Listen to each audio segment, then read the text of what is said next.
Arturo Herrera, subsecretario de Hacienda, señaló que la dependencia descartó otro recorte al gasto debido a que los ingresos del gobierno no se han visto afectados hasta ahora y reiteró que existen recursos suficientes para paliar una crisis económica en caso de que ésta se presente. Después de que la calificadora Moody's señalara que los cambios en la política energética, sumados al menor crecimiento previsto para México, podrían demandar mayores recortes, Herrera reconoció que en el caso de Pemex se tendría que pensar en elevar la recaudación para una mejora de la situación. Y recientemente, pues, ha existido mucha desinformación en torno a la manera en que las calificadoras evalúan a los gobiernos. Para hablar del tema, saludo con mucho gusto a Jaime Roche, quien es vicepresidente Senior Credit Officer de Moody's Investor Service, quien nos acompaña desde Nueva York. ¿Qué tal? Muy buenas tardes, Jaime. Hola, Susana, gracias por la invitación. Gracias por acompañarnos. Pues cuéntanos cómo es esta manera en la que califican y cómo se va actualizando la metodología. Bueno, efectivamente, como conversábamos la vez pasada que tuviste la gentileza de invitarme al programa, tenemos una metodología mediante la cual calificamos a todos los países, a todos los soberanos que tienen calificación. Y esta metodología va evolucionando conforme lo que vamos aprendiendo de cómo reaccionan los gobiernos, las economías ante eventos de crisis, ante choques, y la actualizamos paulatinamente, cada 3 años, cada 2 años más o menos, y es un esfuerzo continuo. ¿Cuáles son los factores principales en los que se basa su evaluación? Bueno, 4 factores principales. El primero es la fortaleza económica, porque siempre se tiene que tener una idea de cómo está la economía y es como, digamos, el ambiente operativo en el cual se desenvuelve el gobierno. La fortaleza económica es bastante importante porque nos da una idea de cuánto puede ser la recaudación del gobierno y cómo tiene que reaccionar las políticas públicas ante eventos económicos. La fortaleza institucional, que esto es un factor que es un poco abstracto, pero que también incluye la solidez de las políticas públicas, qué tan buenas son las instituciones económicas, las instituciones políticas, y acá, por supuesto, también entra todo lo que es el tema del Estado de Derecho, la corrupción, si es que hay impunidad, qué tan creíble es la política del gobierno. Fortaleza fiscal, que es el tercer factor, que naturalmente eso es lo que estamos calificando, la hoja de balance del gobierno del que estemos hablando. Y por último, un último factor que es la susceptibilidad que tiene un país o un gobierno ante eventos de choque, en otras palabras, shocks o riesgos. Ok, ¿y aquí es donde estaría incluido el tema de la corrupción, por ejemplo? El tema de la corrupción lo incluimos dentro de lo que es el factor institucional, el segundo factor de la metodología. Tiene que ver mucho con la estructura de las políticas públicas, la estructura de la economía y la estructura del sistema político y la gobernabilidad que tiene un país.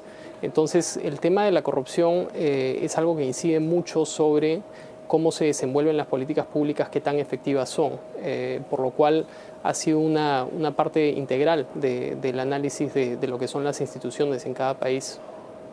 Ajá, y bueno, dentro de estos factores que nos mencionabas anteriormente, vemos que hay subfactores. ¿Cuáles son y cómo se calculan? Cierto, los subfactores dentro de cada factor tratan de describir o darle un análisis más cuantitativo a cada uno de los factores. En cuanto a la economía, lo que tratamos de medir es qué tan grande es la economía. El tamaño de una economía típicamente te da una buena idea de qué tan resistente es ante movimientos bruscos en los mercados financieros, te da una idea de qué tan diversificada es y qué tan desarrollada es. Ese es uno de los subfactores, por ejemplo, en lo que es la fortaleza económica, como ven en pantalla.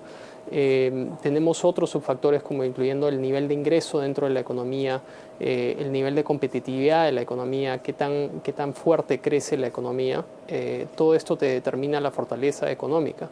En cuanto a subfactores de lo que es la fortaleza institucional, tenemos pues indicadores de gobernabilidad. Aquí está justamente el tema de la corrupción, el tema de la transparencia de un gobierno, muchos otros indicadores, incluyendo el respeto a los contratos, la gobernabilidad que existe dentro del país e incluso la calidad regulatoria.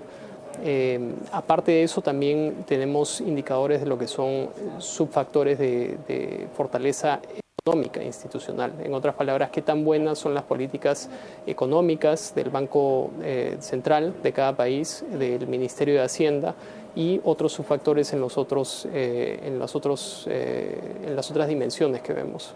Ok, ¿y cómo se determina el resultado general, Jaime? El resultado general en realidad es un producto de la interacción de todos los factores. Se le da ciertos pesos a cada uno de los factores y subfactores y luego nuestro modelo nos da una indicación de en qué rango debería de ubicarse la calificación para cualquier soberano, gobierno, Estado, que tenga ciertas características. Entonces es un modelo de consistencia por el cual tratamos de medir a todos los países por igual, bien sean países desarrollados o emergentes, utilizando criterios muy similares, donde los pesos no son dinámicos, sino que siempre pesan casi lo mismo para todos los países, pero por supuesto también hay un cierto nivel de discreción en el análisis, que uno puede decir que un modelo no siempre te va a capturar toda la esencia de lo que es la complejidad de un soberano, de las políticas públicas, de cómo opera el Estado. Entonces, hay un pequeño margen para la discrecionalidad, pero el punto central es que este modelo, esta metodología, siempre trata de tener consistencia de cómo se califican a todos los países por igual.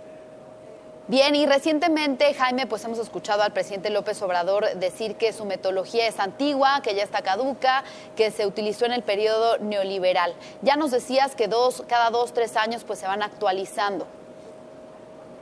Efectivamente, en este momento tenemos un borrador de la actualización de la metodología que ya venía trabajándose desde hace 6 meses.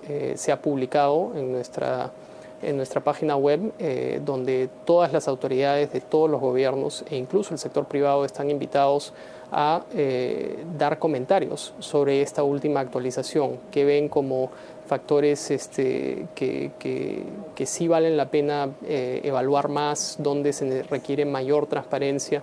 Y en ese sentido, incluso las autoridades de Hacienda ya tienen este borrador, pueden hacer comentarios sobre esto como se les ha ofrecido a todos los países del mundo y trataremos de publicar la última actualización a nuestra metodología hacia finales del año, donde van a incorporarse en lo posible todos estos comentarios que puedan tener las autoridades, los participantes del mercado, el privado. Pero nuevamente es un ejercicio que tiene que ir evolucionando con la realidad de calificar a los estados y es un análisis orgánico, ¿no? que se nutre de los comentarios que puedan dar los participantes del mercado y las autoridades. Y bueno, esta es la misma metodología que se usa para todos los países del mundo. ¿Han tenido críticas similares en otros lugares? Bueno, críticas siempre van a llover, porque siempre va a haber siempre va a existir un gobierno que no está contento con la calificación que tiene, pero como bien dices, se mide a todos los países por igual. Y en cierta manera sí hay un cierto nivel de discreción que se utiliza, pero se mantiene al mínimo. Y la verdad es que, bueno, es como cuando un profesor califica a un alumno, ¿no? O sea, se tiene unos pesos de qué es lo que se está evaluando, cuáles son los objetivos, cuál va a ser la comunicación con el estudiante y eventualmente se emite una nota o una calificación. Los estudiantes buenos que hacen su trabajo típicamente no tienen quejas. Los que se quejan son los que tal vez sienten que no tienen una calificación que se adecua a sus capacidades. Pero nuevamente, las quejas siempre van a existir por el lado del sector privado, tanto como por el lado de las autoridades. Lo más importante es tratar de mantener un análisis independiente y consistente. Sí, independiente sobre todo. Y finalmente, Jaime, pues el presidente de México también ha cuestionado el desempeño de las calificadoras en la administración pasada, diciendo que se hicieron de la vista gorda con la situación financiera y de corrupción de Pemex, que por qué no bajaron ahí la calificación. ¿Qué nos dices al respecto? En ese sentido, lo que teníamos era una petrolera que estaba empezando a demostrar señales de debilidad, pero que se adoptó la reforma energética, que se suponía que iba a ser el instrumento que iba a ayudar a que Pemex se sane, o en otras palabras, empiece a mejorar su hoja de balance, empiece a mejorar su operatividad, utilizando al sector privado como un socio estratégico en ese proceso. Es por eso que incluso durante la administración pasada se le redujo la calificación a Pemex en 2 peldaños, en 3 peldaños, lo que es más, ya que antes tenía la misma nota, la misma calificación que el soberano, que el gobierno.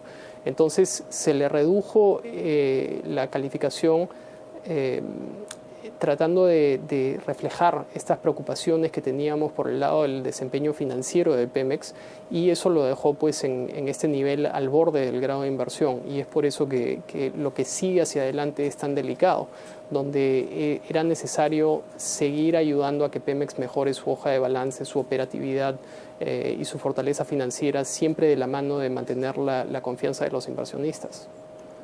Bien, pues muchas gracias, Jaime, por platicar con nosotros y aclarar un poco el panorama en torno a lo que hace Moody's, su metodología y pues cómo califica a los gobiernos. Muchas gracias por la comunicación desde el Buró de Bloomberg en Nueva York. Muy buenas tardes. Muchas gracias, Susana, y gracias por la invitación. Gracias, hasta luego.